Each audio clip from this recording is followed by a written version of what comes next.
right now?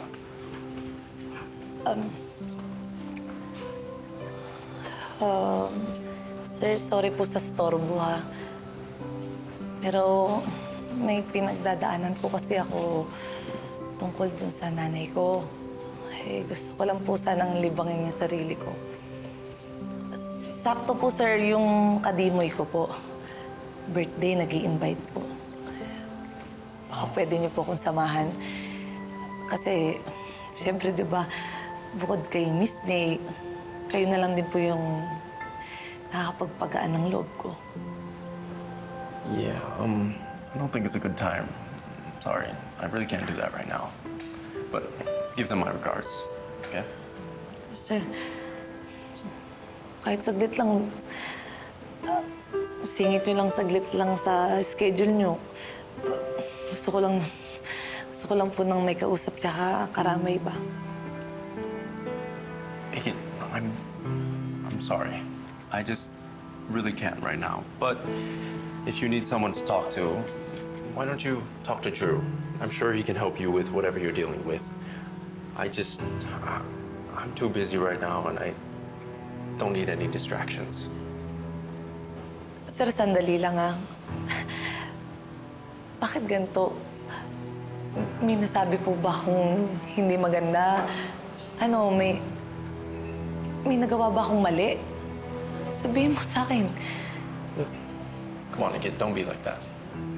I don't have the time to argue with you right now. I'm too busy. Argue? Hindi naman ako nakikipag-argue sa'yo eh. Napapansin ko kasi na parang iniiwasan mo kung may something. Sabihin mo naman sa akin. Kid, listen. I'm still your boss, okay? So just do as I say and don't ask any questions.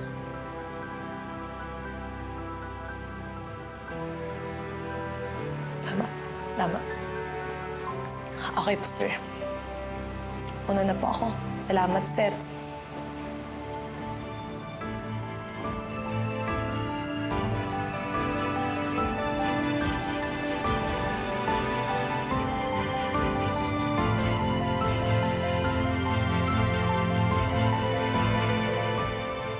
Distraction?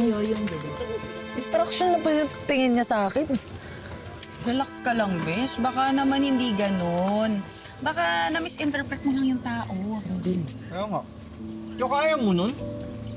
Talagang tinutukan niya yung eco resort para sa mga kadimoy natin. Oo nga. Hindi talaga. May mali. May something. Ano may something?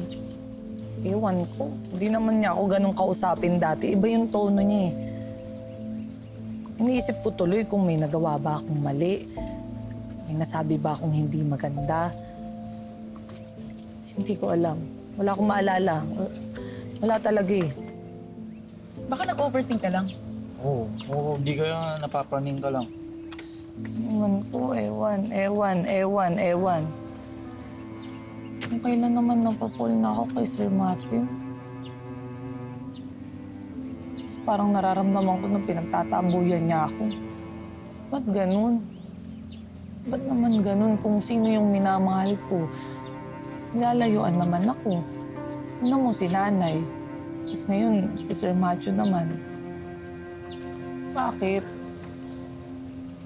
Ayaw ba akong maging masaya ng universe? Ano bang mali sa akin? Naku. Kain mo kaya yan? Baka makatulong. Oo nga. Hotdog, gusto mo? In-evaluate na yung application na sinend ko doon sa Justice Department para maging state witness ako laban kay Soraya and Angela. Kaya lang, posible pa rin na makasuhan ako, pero mas mababa na lang. I'm sorry that it had to come to this, Pia. That's nice to hear coming from you. I think okay na lang din yun kasi may kasalanan din naman akong ginawa. And I should be held accountable for it. Excuse me, Pia. Hello, Sir Matthew. May dala sana ako sa yung champurado. Pang peace offering ba? Kasi hindi naging maganda yung huling pag-uusap natin, di ba? Thank you. Can you leave it right there? Sige. Sir Macho, okay lang ba kapag tapos niyo mag-usap ni Pia, pwedeng tayo naman mag-usap para lang masigurado kung okay tayo? No, Ikit. Matthew and I are done talking. Pwede niyo nang ayusin or pag-usapan niyo dapat yung pag-usapan. Salamat ah. I'll go ahead na. Wait, Pia. Actually, there was something else I wanted to discuss with you about the case. If that's okay, can we just head to my office? Okay, I'll just wait for you there. Ayusin niyo muna ni Ikit yung pag-uusapan niyo. Oh, no, this is more urgent. I'm sure Ikit will understand. Oh, Shall we? okay. I'm sorry.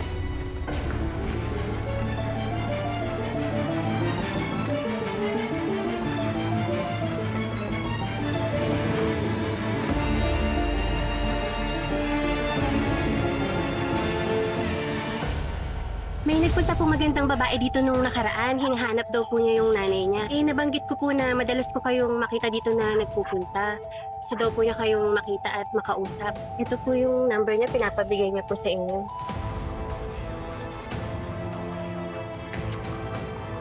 Kate, Ngayon pa lang ako nakahandle ng catatonic patient. May mga nakaka-recover naman. Depende sa treatment na gagawin. Sige po, mauna na po ako. Yung pag-iwas niya sa akin, yung pagiging malamig niya sa akin, yung hindi niya pagpigil sa akin na mag-resign ako, sasaktan lang ako pag nag-stay pa ako dito eh. Kaya mabuti pa, umalis na lang talaga ako. Akala ko ba gusto mo siya? Dapat kinumbinsi mo siya na magstay. What else should I have done? He received a great offer. It would have been selfish of me to step in and stop her from taking it. Well, maybe you shouldn't have pushed her away in the first place. Kasi hindi niya naman iisipin na umalis kung hindi mo siya iniiwasan.